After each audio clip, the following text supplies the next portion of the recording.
Welcome to the Pencil Bob channel. I hope you enjoy the story. Remember to like and subscribe. And now the story. In Maple Lane subdivision stood a distinctive house, distinguishable from its neighbors by its unique aura. This was the home of the Smiths, a family of 4 who had settled in just 12 months prior. Despite the unassuming charm of their modest abode, surrounded by impeccably mowed lawns and idyllic gardens, an unsettling tension pervaded the atmosphere, casting a shadow over the tranquility of the Smiths' residence. The tension stemmed from the homeowners association and their relentless demands, despite Mr. Smith's non-membership in the association. Mr. Smith, a staunch individualist with a stubborn streak, had long resisted the HOA's rules and regulations. From the color of his front door to the height of his backyard fence, he refused to conform to their standards. His defiance had earned him a reputation as the neighborhood rebel, a title he wore with pride. But as the days passed, the tension escalated. What began as polite reminders from the HOA soon turned into menacing threats. Letters filled with veiled warnings arrived in the Smiths' mailbox with increasing frequency. The tone grew more aggressive, the demands more unreasonable. At first, Mr. Smith brushed them off with a scoff, tossing the letters into the trash without a second thought. But as the threats grew more brazen, he couldn't shake the feeling of unease that settled over him like a heavy cloak. He sought to reassure his wife and children, noticing their increasing anxiety day by day. One night, as they gathered around the dinner table, he voiced his thoughts. In an attempt to calm his wife's fears, he remarked, "Don't worry, honey. They're just trying to scare us. They can't do anything to us. We have every right to live here as they do." However, his son's trembling voice interrupted, expressing his own worries. "But what if they do something to hurt us, Dad? What if they break into our house, or set it on fire, or hurt our dog?" Mr. Smith tried to dismiss his son's concerns. "Don't be silly, son. They're not that crazy. They're just a bunch of busybodies who have nothing better to do than to meddle in other people's lives. They'll get tired of this soon enough and leave us alone."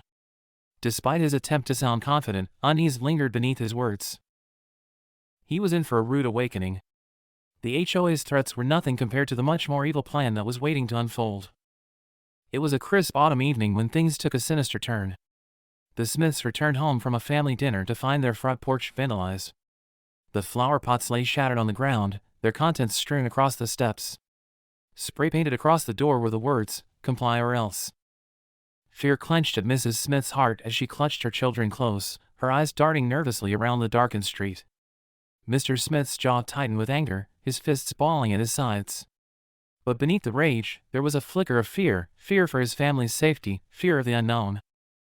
"Who did this? Who did this to us?" he shouted, his voice echoing in the night. "Maybe it was the HOA," his daughter suggested, her voice quivering. Mr. Smith, bewildered, asked, "The HOA? Why would they do this? What do they want from us?" His son, tears welling up in his eyes, proposed, "Maybe they want us to leave, Dad. Maybe they don't like us." Firmly, Mr. Smith responded, "Nonsense. We're not going anywhere. This is our home. We're not going to let them bully us out of it," his voice unwavering in its determination. With a sense of foreboding, they cleaned up the mess and retreated inside, locking the doors and windows behind them. That night, sleep eluded them as they lay awake, listening to every creak and rustle in the house, their minds plagued by thoughts of what might come next. Days turned into weeks, and still, the threats continued unabated. Each morning brought a new act of vandalism: slashed tires, broken windows, graffiti scrawled across the walls. The Smiths felt like prisoners in their own home, trapped in a nightmare from which there was no escape. Desperate for help, they turned to the local authorities, but their pleas fell on deaf ears. The police dismissed their complaints as nothing more than petty vandalism, unwilling or unable to intervene. "Sorry, Mr. Smith, but there's not much we can do. Unless you have any evidence or witnesses, we can't arrest anyone. And even if we did, it would be hard to prove their motive. The HOA is a powerful organization. They have a lot of influence and connections in this town. They could easily deny any involvement and get away with it," the officer said, shaking his head. "So you're saying we're our own? You're saying we have to live in fear, while they get to terrorize us with impunity?" Mr. Smith asked, incredulous. "I'm afraid so, sir. I'm sorry, but that's the way it is. The best thing you can do is to try to work things out with the HOA. Maybe you can reach some kind of compromise or agreement. Maybe they'll stop bothering you if you follow their rules," the officer suggested, shrugging. "Follow their rules? Are you kidding me? Their rules are ridiculous. They want me to paint my door a different color, to lower my fence, to get rid of my dog, to cut down my tree, to join their stupid club, to pay their outrageous fees, to kiss their asses. No, thank you. I'd rather die than give in to their tyranny, Mr. Smith said, defiant. Well, then, I'm afraid there's nothing I can do for you, sir. Good luck, the officer said, his tone laced with resignation as he shrugged helplessly, the weight of bureaucracy evident in his demeanor. With a heavy sigh, he turned on his heel and began to walk away, his footsteps echoing against the pavement. Left standing there, feeling abandoned by the very authority meant to protect them, the sense of helplessness washed over Mr. Smith like a wave, leaving him grasping for any semblance of hope in the face of mounting adversity. As the attacks escalated, so too did the Smiths' sense of isolation.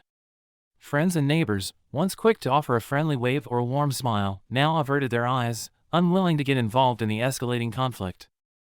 Some of them were afraid of the HOA, fearing that they would be the next targets if they sided with the Smiths. Others were loyal to the HOA, believing that they were doing the right thing by enforcing the rules and maintaining the order and harmony of the neighborhood. And others were simply indifferent, caring only about their own lives and problems. Amidst the fear and uncertainty, there was a glimmer of hope. A small group of neighbors, sympathetic to the Smiths' plight, rallied around them, offering support and solidarity in the face of adversity. Together, they formed a makeshift neighborhood watch, patrolling the streets at night and keeping a vigilant eye out for any signs of trouble. It was during one of these patrols that they made a startling discovery. Hidden among the bushes near the Smiths' house, they found a stack of letters identical to those that had been sent to the Smiths, letters filled with threats and warnings from the HOA. Armed with this evidence, they confronted the HOA board, demanding answers. To their shock and dismay, they uncovered a web of deceit and corruption stretching back years, a scheme orchestrated by a handful of disgruntled members intent on exerting their control over the neighborhood at any cost. They learned that the HOA board had been embezzling funds from the association, using them to bribe the police, the politicians, and the media to cover up their crimes and silence their critics.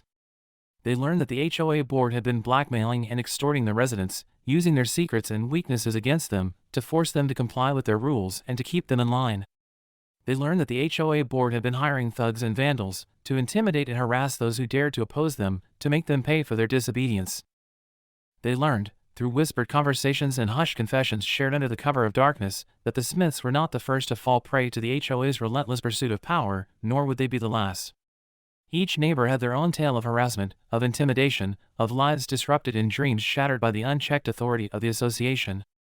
From arbitrary fines imposed without warning to vindictive campaigns aimed at driving out those who dared to defy their dictates, the HOA's reign of terror had left a trail of broken spirits and fractured communities in its wake. As they exchanged stories of fear and frustration, a shared sense of solidarity began to form, binding them together in their determination to stand up to the tyranny of those who sought to rule their lives with an iron fist. Fueled by righteous anger, the community banded together to oust the corrupt members from the board and enact sweeping reforms to prevent such abuses from happening again. They exposed the HOA's crimes to the public, bringing them to justice and restoring the trust and peace of the neighborhood. They thanked the Smiths for their courage and resilience, for standing up to the HOA and inspiring them to do the same. Some apologized for their indifference and cowardice, for turning a blind eye and a deaf ear to their plight. Others welcomed them into their community, embracing them as friends and neighbors. Mr. Smith still remained a non-member to the HOA, however now he did have a few friends that were on the board.